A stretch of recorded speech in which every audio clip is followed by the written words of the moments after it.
Welcome to the full story series right here at Comicstorian. My name is Benny, and I'm traditionally your narrator for these comic books, video games, and movies.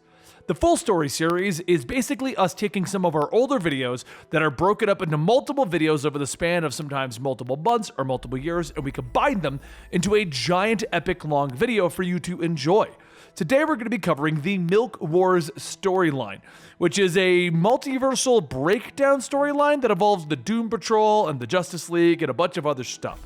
It's weird, it's interesting, and I'm warning you now, you're not going to see what's coming. Hope you guys enjoy it. I'll see you at the end of the video.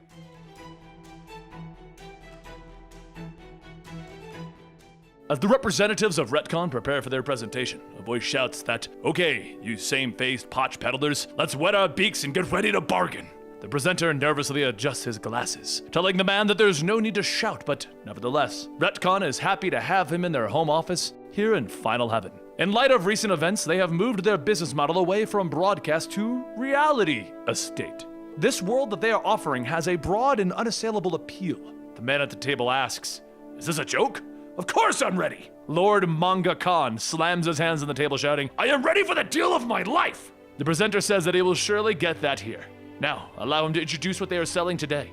The video on the projector screen plays, and we are taken to a small, quiet town, one of Happy Harbor, Rhode Island, a place where the milkman brings fresh milk to everyone on a daily basis. And if there is ever an issue, it would be his pleasure to make things right with the snap of a neck. Because in Happy Harbor, if you're not happy, you're not properly living. But today, something different comes to Happy Harbor, in the form of an ambulance that can magically appear out of thin air.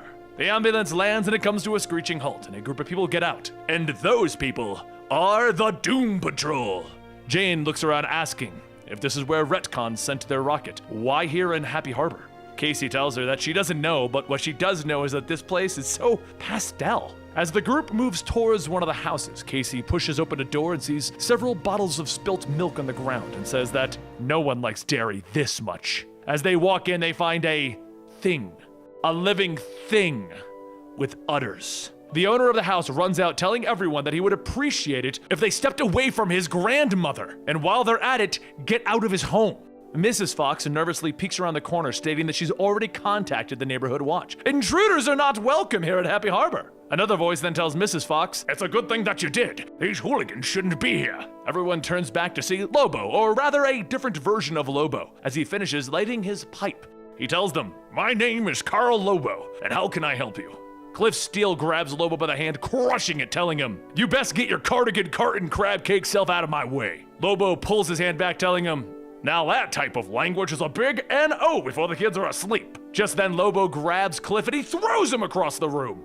Currently at the retcon offices, Khan tells the presenter that it's a good sell, but he said broad appeal. Earth Prime is a niche property at best. The presenter says, "Just wait until you see the heroes of this world. They have their own Trinity who distribute our milk." Back at Happy Harbor, there's a loud crack-a-coom as lightning strikes, and as the smoke clears, Clark Kent, the milkman man, cracks his knuckles, stating that it looks like Mr. Lobo was right to call them in. Larry runs out of the house asking, "Hey, who do you think you are with an energy field like that?" And Vixen stands up, along with the others, stating, "We're the Community League of Rhode Island, and we are a little more than disappointed in how you've handled yourselves." Jane yells to Vixen, "We know each other. You're Maury from television. This isn't the real you. This is what retcon wants." At that second, the spirit inside Larry breaks free, knocking everyone to the ground, and he flies off. Inside the house, Lobo says, "You're ruining good people's yards." That just about does it. Cliff uppercuts Lobo into the air, and as he comes crashing down into the ground, Lobo says, "We're having some kind of a strange block party here." Back outside, Clark lifts the ambulance, shouting, "I will destroy this degenerate party bus." Casey calls out to him, stating that she's only going to tell him once, "Put it down." Clark puts the ambulance down and flies in to attack Casey, but she dodges his attacks. As he swings, Casey begins to state that she can really do this all day. She's always early, and when he gets tired, they can talk. Clark yells, "There's nothing to talk about. Strangos like you in a world no one wants. Now I'm gonna turn it back and save it." Casey says, "Maybe we want that. We didn't get to choose who we are. Hell, I'm a comic book character cooked up in the back of a living ambulance. Everything's strange, and that's okay." When she opens up her eyes, she sees the train station as the train pulls up. The doors open and a young girl with paint stands there, and Jane says that it's good to see her. It's been a while. The young girl tells her that it's good to see her. Well, not that she's complaining, but she's pretty sure there's a war going on out there. All she does is make paintings sizzle, so why? Jane tells her that that's the question, isn't it? Casey mentions that she's a comic book character, so maybe everyone else here is too? As Jane opens up her eyes again, everyone begins to see themselves in their comic forms, the things that they've done, the things that they've accomplished over the years. The pages of the comic books fly around Clark, and he asks, "Who is that?" Casey tells him that's Superman. He's a part of your story and he helps people. Clark looks at the page telling them, "Retcon sent me here and raised me to protect family interests. I knew that wasn't right, but I don't remember, but I do. I was never actually a baby. I was just here, born from nothing." Casey stops as her heart pounds and she says that can't be. The only person who's given birth to nothing is, no, Retcon acquired it somehow. You're my son. You're mine and Terry's son. A voice then says that if that's really her son, then there's a lot of explaining to do.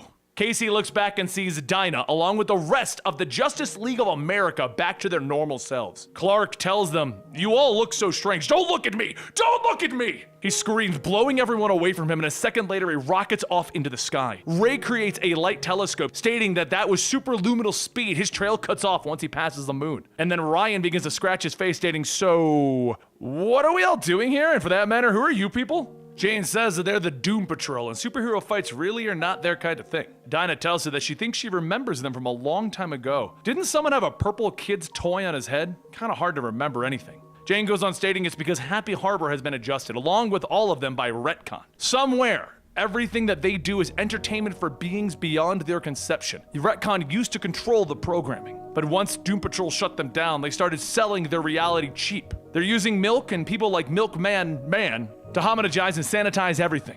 Suddenly, the being that leaped out of Larry zaps back into his body, and Larry leans up asking, "How'd we do?" Ryan says that his memory's foamy, but he almost can remember it now. Milkman Man showed up at the sanctuary and forced them to drink that milk stuff.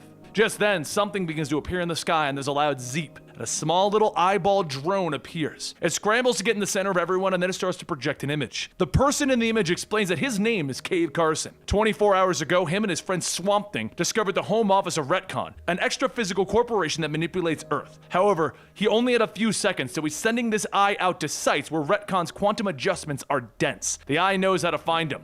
They have to meet but before he could finish, the transmission cuts off and fades away. Jane looks at Dinah and tells her that this isn't over. But it's their not over, not the Justice League's. They've been through enough.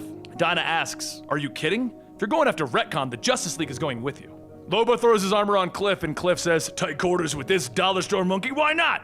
And Lobo says, "Don't come flatter herself with this tinplate frag." And with that, Cave's mechanical eye begins to get ready and fires a beam, taking the Doom Patrol and the Justice League to their next stop of the mission, the Milk Wars.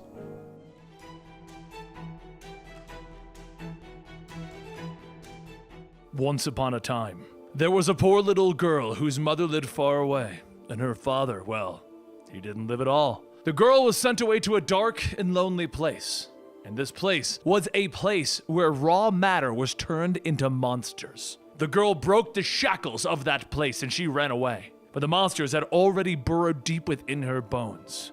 And in current day Gotham, Violet and her mother sit for a cup of tea, and Violet tells her mother that she kind of lived that story, there's no need for a recap. Violet's mother pours the tea, telling her, "Yes, but sometimes we forget. Now, it's time for our tea." Violet begins to bring the cup to her lips, and then she hears a faint cry for help. She looks down at the tea and begins to see the faces of all of the others that she left behind that night, and she slams the cup down onto the table. Violet's mother says that it seems that she hasn't forgotten. The cup certainly wished that she had. Violet rubs her head, stating that she'll buy another, but she's just really not in the mood for fairy tales. Her mother begins to clean up the mess, telling her Gather House is back. So there, a different kind of story. And later that night, Violet begins to suit up to Mother Panic, thinking how she's been hunting the people who built that place for what they've done to the kids. It's been 10 years since the place was burned to the ground, but her mother knows things. And if she's right, well, just better pack some matches just in case. As Violet arrives at where the old facility once stood, she finds that it's been rebuilt and seemingly well kept up for being abandoned. She gets closer to the door and she sees a note, and written on it is, "A land flowing with milk and honey." She rips the note off and she storms in, and she finds party decorations set up throughout the halls. She asks, "What the heck is this?" And then she yells, "Heck! The right word won't come out. Like she's being censored. Suddenly there's a sound of many feet running around and Violet feels her cape being pulled on and several kids shouting, "Halt!" More costumed kids arrive and they all point guns at Violet, telling her that she is now the prisoner of the Holy Sidekick Choir of Merciful Justice. She puts her hands up asking, "So, do you plan on shooting me?" And all of the kids burst out laughing, stating, "Of course not, you silly Billy Goat. You've been blessed." She thinks back to when she once was here and knows that whoever is running this place now is still using kids as fodder. The kids begin to pull Violet to follow them, and as they arrive at the chapel, a priest continues his sermon. The priest then stops, calling out to Violet, telling her, "We are blessed to have you join our service today." Violet looks up and says, Batman? And Bruce tells her, No, I'm Father Bruce, the shepherd of this flock. Welcome to the house of milk and honey." Violet says that he can call it whatever he wants, but it still looks like the Gather House to her. And Bruce tells her, "Gather House was a den of sin. This is so much more than we've ever could have dreamed of. You have nothing to fear from Mother Partake." Mother Partake then holds out her hands, dripping milk into small cups. And Violet asks, what kind of drugs does she have to take to witness this? Violet then says, "Wait, if you're a priest, why are you still dressed like a Batman?" And Bruce tells her, "It's because bats are mammals. Mammals produce milk, and few mammals also have wings to bring them closer to heaven. Now come, let me show you our grand machine." Bruce leads Violet and the children into the lab, and Bruce then explains that this is where we rewrite the children's past to help guide them to a new future. Violet looks around, seeing a machine where the children are standing, and once the door shuts, it zaps them, and they come out as a costumed sidekick. The most recent of the kids to enter all shout, "We're here to fight in the war against Christmas!" Violet says, Whoa, you're brainwashing these kids. It's the same thing as before." And Bruce tells her, "Oh no, some verses may seem familiar, but this hymn has never been sung before. The milk in the machine took away my own pain. A figure came to me offering milk and salvation, and after one sip, I knew that I had to become a priest of the milk." Violet tells Bruce, "You know this doesn't make any sense, right? You're happy that your parents were murdered?" And Bruce tells her, "It's not, they didn't. It's all worked out in the end though, right?"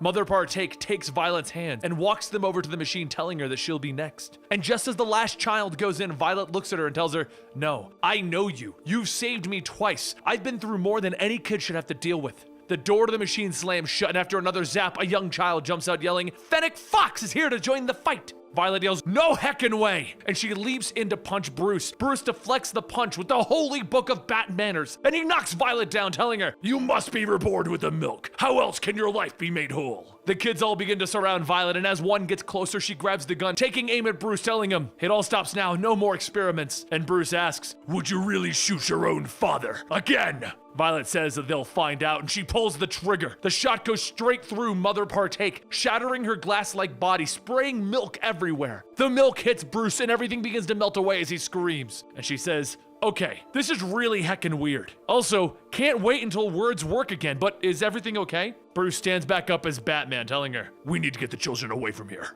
Bruce then heads into the next room to gather the children, and Violet says, "Yeah, you do that. I'm gonna do what I always do." And she kicks over a pew. She walks over to the candlesticks and takes one, stating that she's going to burn this all down. And a short while later, after the building is set on fire, she walks out to where the little girl was from before. And Batman tells her, "I'll make sure that everyone gets home safe." As Violet turns to leave, the child pulls at her cape, and Violet says that she heard the hero. The young girl says that she is now her hero. She wants her to stay with her. Later that night, back at her apartment, the young girl asks, "So I live here now?" And Violet tells her that they'll figure this out in the morning. The little girl shouts, "I can be your sidekick! I want to hurt the bad people and make them bleed and die!" And Violet says that she doesn't want that. Now, go to bed. The next morning, Violet returns to her mother's garden, telling her sorry for being late. It was kind of a weird night. And Violet's mother tells her that she's read the leaves. She was needed elsewhere. Violet tells her that she's needed right here. Her mother then looks up and says that they have company. She should go do the dishes. She turns around asking who, and that's when she sees Batman in the tree. And she simply says, "Oh, heck me." Batman jumps out of the tree, telling Violet, "We need to talk." And Violet's mother says, "Oh, it's Bruce Wayne. It's been so long. Still the same sad little boy." Bruce is shocked by the remark, and he simply asks, "Magic or metahuman?" Violet says that she's still trying to figure that one out, but what the heck does he want? He holds out a small mechanical eye, stating that this eye belongs to Cave Carson, an old acquaintance of Superman's. It came with a message requesting all hands on deck, and Violet tells him, oh no, she did her part, she's not a hero. But Batman tells her she can make all of the excuses that she wants. Maybe she'll even believe them, but she's connected to all of this. The milk imprint was shaped by her memories. He saw what she did with those kids. It wasn't the first time. Whatever she's trying to do, her efforts made Gotham a better place, and let's keep it that way. She says fine. Let her say her goodbyes then. She hugs her mother, stating that she loves her. And her mother says of course she does. Now go stop strangers who don't belong before they spill the coffee again. Batman heads back inside and Violet says that does he know how to use that thing to get them wherever they're going? And Batman holds out the eye, stating that if his readings are correct, then Cave may be. But before he can finish, the eye begins to suck the two of them into a portal. And Rosie, the child that Violet rescued, shouts, wait! As she leaps over the railing, she's followed up by being sucked into the portal as well.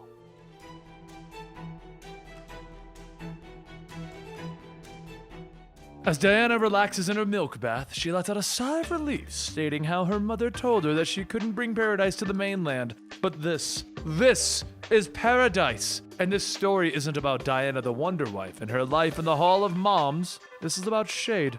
Or at least, the different versions of Shade, specifically the happy version. Diana sits up from her bath telling Happy to give Mama the thing that makes her happy. Happy begins to rub Diana's head and she says that she can't help but feel that something is off. Like her world is made up of only one feeling, and she's not feeling that feeling right now. Before long, Diana begins to hear her baby cry and tells it that it feels good.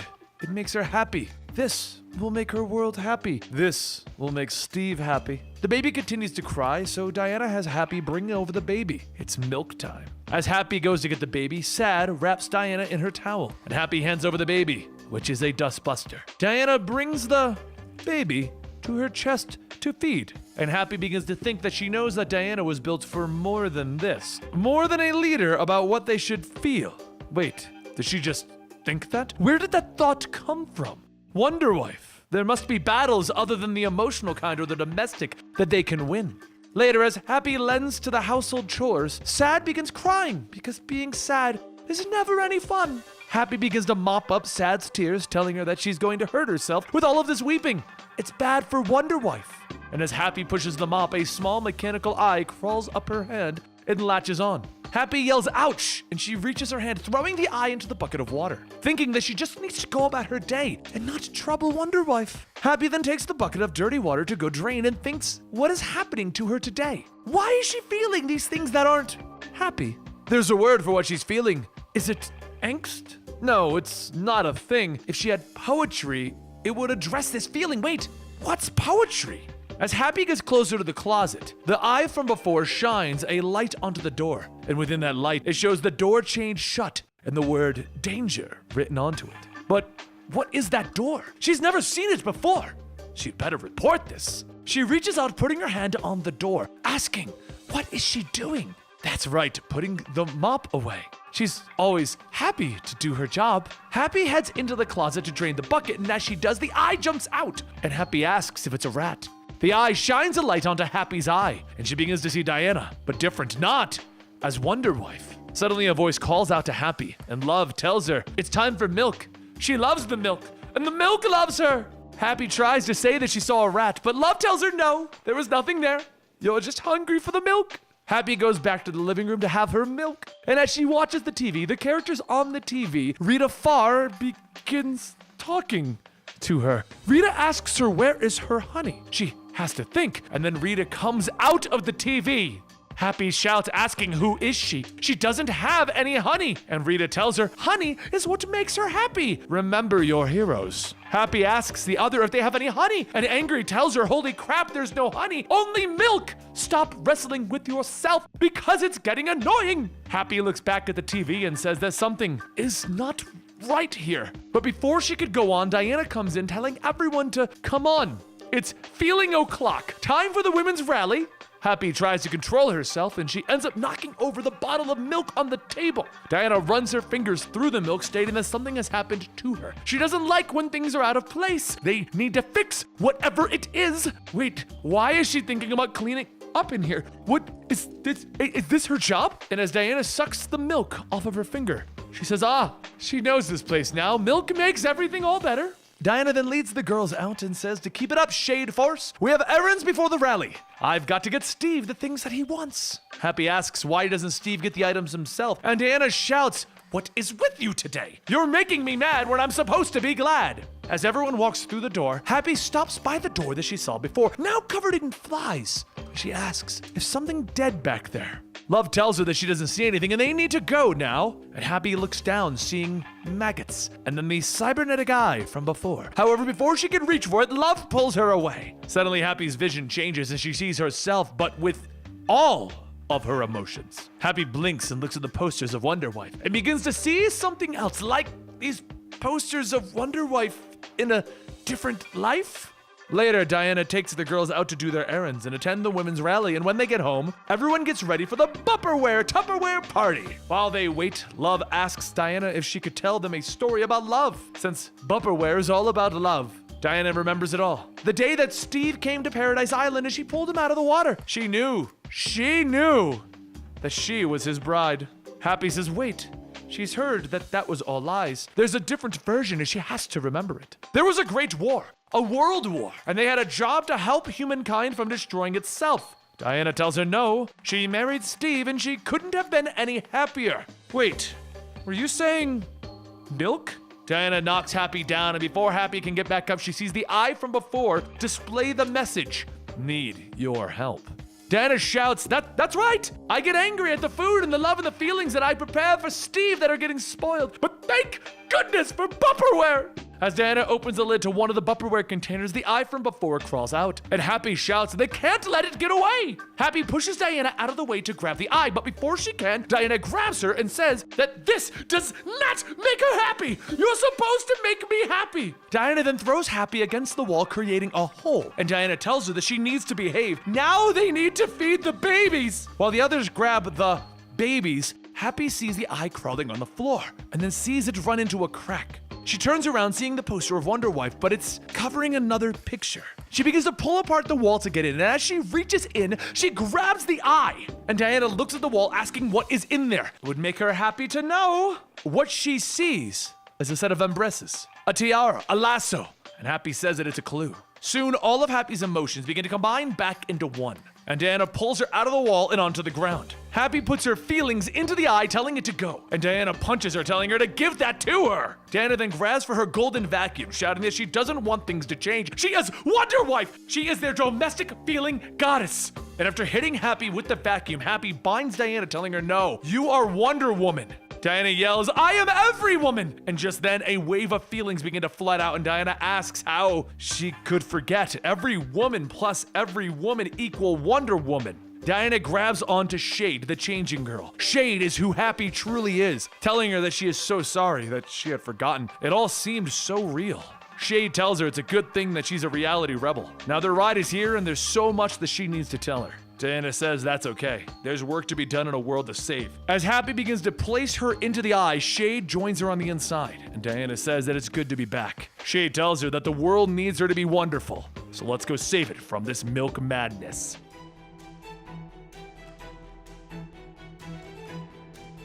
It was another day in the retcon offices as Chloe began to make her rounds, making sure that all of the staff had their milk for the day.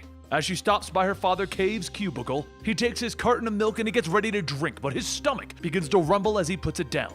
Chloe tells Cave that he needs to make sure that he drinks his milk, and another voice shouts that it's because it's good for you. Chloe turns around, throwing her hands in the air, asking security guard Jake if they're under arrest. And Jake says, well, she is blocking the aisle. But he'll let it slide. Even the chief of security needs a lunch break.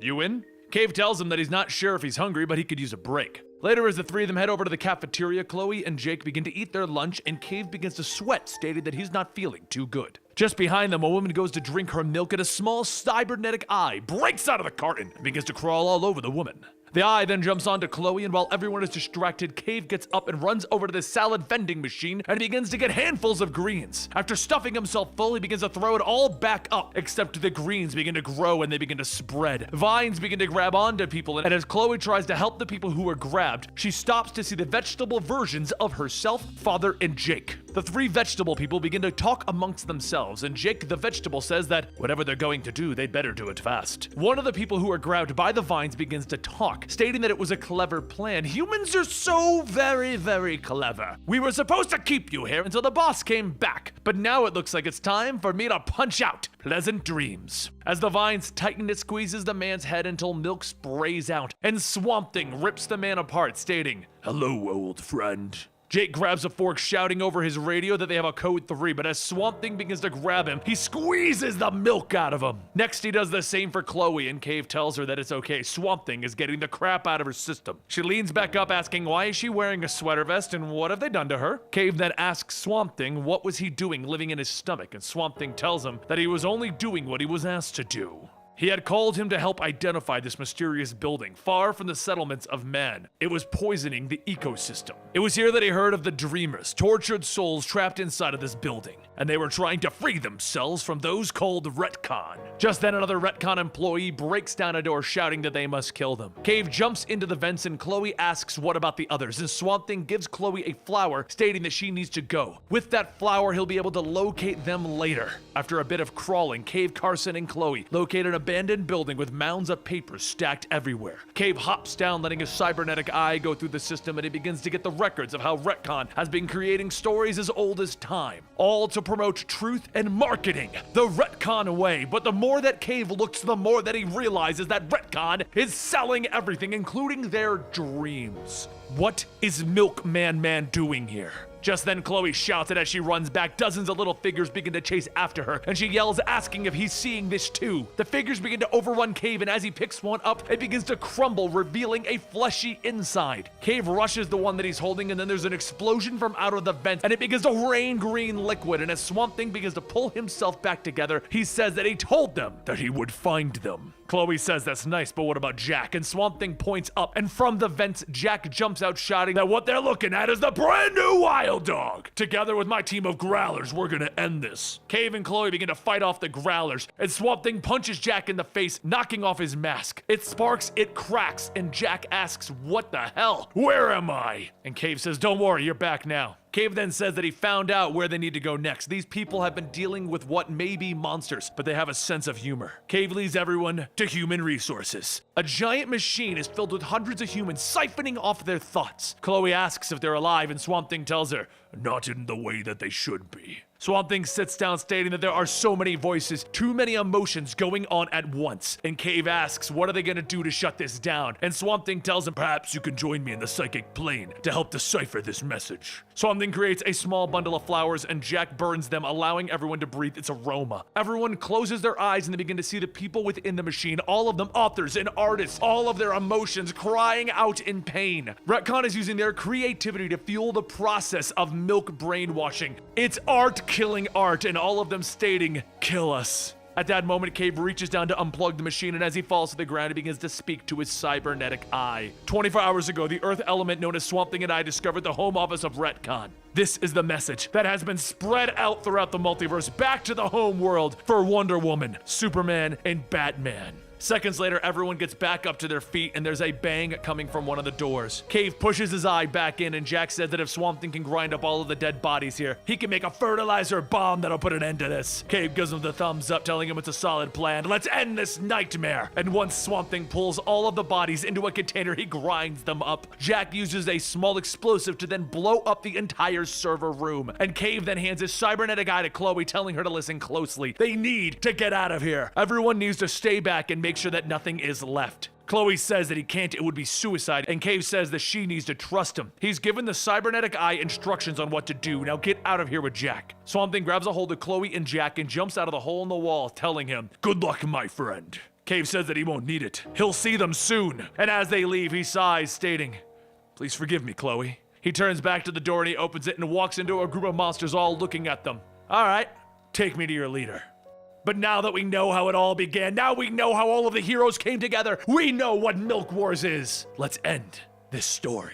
Deep within one of the retcon closets, a scream can be heard as Cave Carson is shot in the shoulder with a thin beam of light. Milkman Man tells Cave that he knows that he sent his eye off before he was captured. He will ask again, where is it? And how long do you think you can last against retcon's Superman? Cave groans in pain and he says that he's known Superman for a long time. But if there's one thing that he taught him, it was to never give up. They can do this all day. Milkman Man focuses the shot, cutting into Cave's ear, telling him, I know I'm a bad copy, but I'm their bad copy. All I am is lies marketing in the retcon way. Milkman Man grabs Cave by the other ear, shouting, where are they? Where did Swamp Thing go? And how did you free the Dreamers? How did you even find retcon? Cave tells him it must have been a fortune cookie, and Milkman Man's eyes begin to glow red. He says, I could kill you 1,000 times, adjust it, and do it again. Escaping is hopeless. But just then a small object shoots into the room and Milkman Man catches it, asking, what is this?